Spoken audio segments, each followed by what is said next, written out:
Durante os últimos meses, a Unimed tem desafiado você a mudar um hábito e encontrar a sua melhor versão.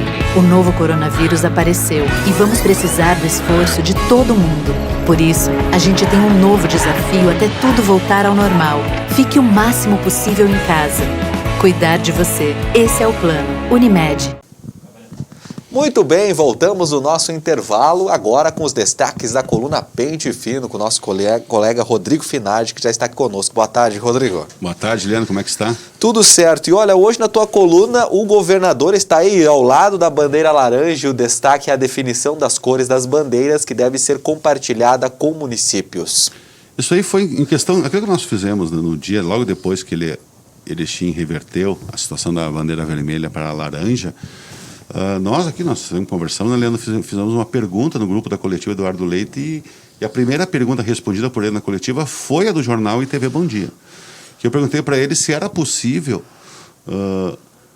aumentar para 15 dias, coisa e tal, né, por causa dessa insegurança que dá na população e nos prefeitos, nos gestores e tudo. E ele falou que essa é uma discussão que está tendo com a FAMURS. Já ontem teve a primeira reunião, uma pré-reunião, onde foi falado sobre isso, agora vai ter mais ao longo da semana, né?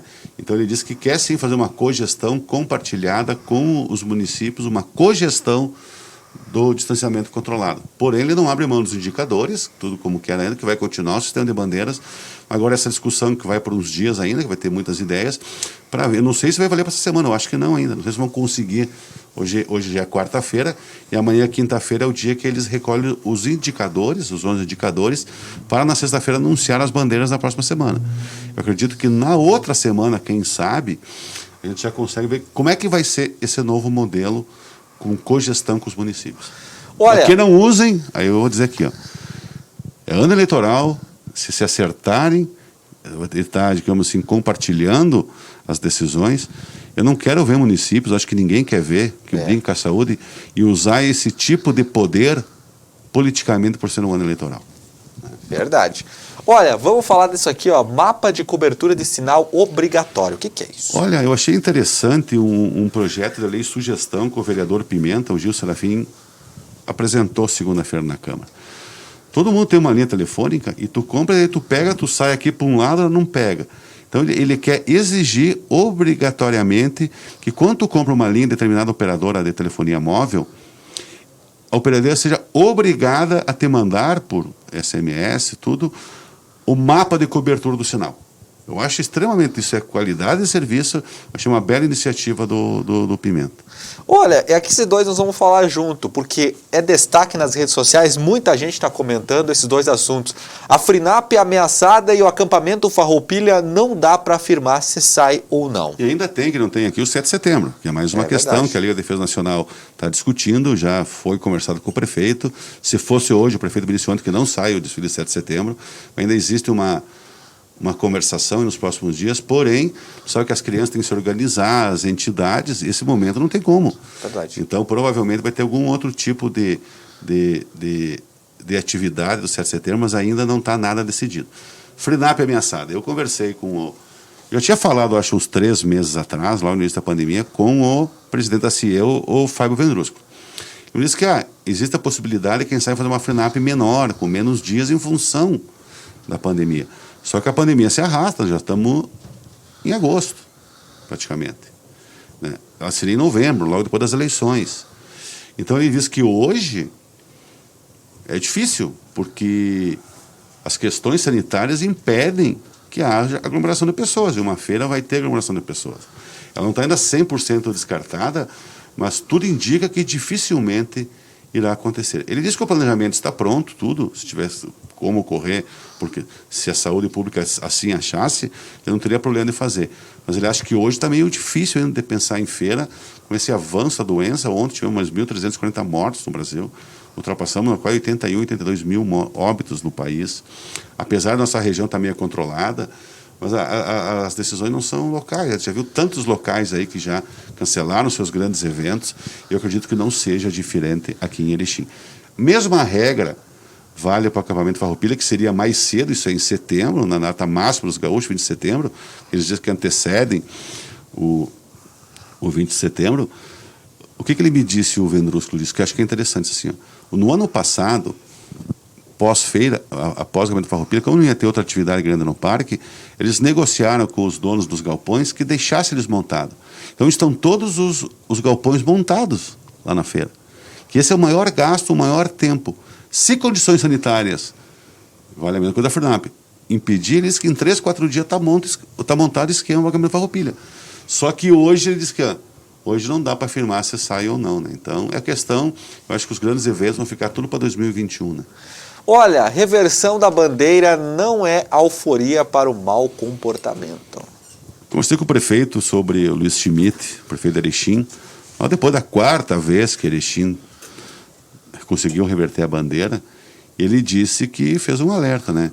Que o momento ainda é muito difícil, que a reversão da bandeira não pode ser considerada como uma alforria para o mau comportamento. Aí ele critica, assim, e com razão, eu vejo, a postura das pessoas e não dá muito valor para a pandemia. A gente viu no final de semana passada aí a cidade lotada, pessoas sem máscaras empilhadas, várias ligações, denúncias de bairros, de aglomerações de pessoas, de festinhas fechadas com 20, 30 pessoas. Aí ele diz assim, né?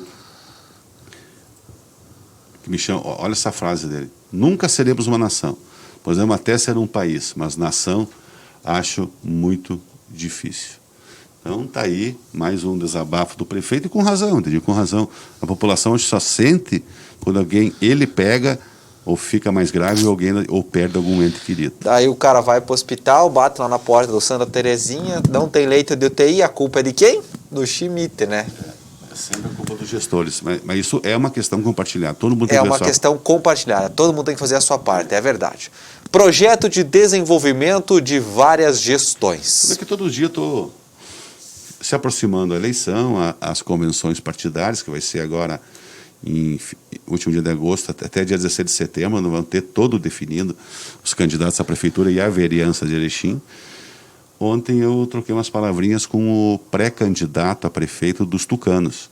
Ele que é chefe de gabinete do prefeito Luiz Schmidt, e o Roberto Fabiano. O Beto, ele que passou a Covid, né? Chegou a ficar um dia na UTI. Hoje está bem, tudo recuperado, né? E ele me falou que... Eu perguntei para ele como é que estão as reuniões. Ele: meu foco nesse momento é outro. Quem está cuidando disso é o presidente do partido. Eu não me envolvo muito nas reuniões. Sei um pouco o que acontece, muito que sai pela mídia, coisa e tal, mas é conversa normal, né? Mas ele diz assim, ó: as coligações nunca foram fáceis. Ainda mais em Erechim, onde os interesses comuns muitas vezes não são levados em consideração. É uma afirmação forte, é uma posição que eu acho importante em um homem público ter posição nas suas falas. E a gente vê que esse tom que ele deu nessa entrevista para mim é igual que os outros partidos estão falando, que é só interesses pessoais e não estão conversando sobre interesses coletivos nas reuniões que acontecem. É só os cargos que interessam. E eles, assim, ele acredita que isso aqui, eu acho, é uma coisa que com o tempo as cidades vão entender, que insisto que o projeto de desenvolvimento para a cidade de Erechim e região tem que vir da comunidade. E tem que ser um projeto que contemple várias gestões, né? Não apenas 4 anos. Porque tem coisas que tu não consegue fazer em 4 anos no setor público. É muito amarrado, é muito burocrático. Mas daí cada um que entra quer apagar as marcas dos outros. Mesmo projetos bons, eu já vi vários projetos bons serem execrados, jogados na lata do lixo. Mesmo você troca o nome de praça, troca tudo em função que é marca de outros. Isso é ruim, né, cara? Isso é ruim para uma cidade. Por exemplo, lá embaixo muda o nome da Praça do Céu, mas até hoje as matérias são usadas como a ex-Praça do Céu. Então nem precisa trocar o nome, deixar esse Praça do Céu. Sempre se usa ex-Praça do Céu. Trocaram o nome, mas tem o nome antigo. Ainda é Praça do Céu. Né? Então essa aí, e ele alega ainda que essas diversas gestões tem que ter uma fiscalização e avaliação periódica nos envolvidos na elaboração desse projeto, né? Isso para avaliar a execução e também para corrigir rumos caso não dê certo. Eu acho que é uma ideia interessante. Pelos candidatos, os possíveis candidatos à prefeitura de Erechim, a gente vê que nós podemos ter uma campanha propositiva de ações, de todos que eu falei, né? Pelas redes sociais, não. A gente vê que está aumentando os fakes, a gente já está até vendo alguns mecanismos de proteção para que os fakes e pessoas mal intencionadas usem as nossas plataformas para alavancar suas mentiras. Então isso oportunamente nós vamos lançar, nós vamos falar bastante aqui, isso que é muito importante. O que nós vamos fazer para evitar que prolifere mentira no período eleitoral? A eleição é importante, que ganhe o melhor e que seja o melhor para Erechim. Mas nós não vamos ser porta-voz de quem queira plantar mentiras. Muito bem. Obrigado, Finardi. Até a próxima. Até a próxima. Gente, agora nós vamos com o comentário do Igor Miller e na sequência nós voltamos com o Digital. Não saia daí.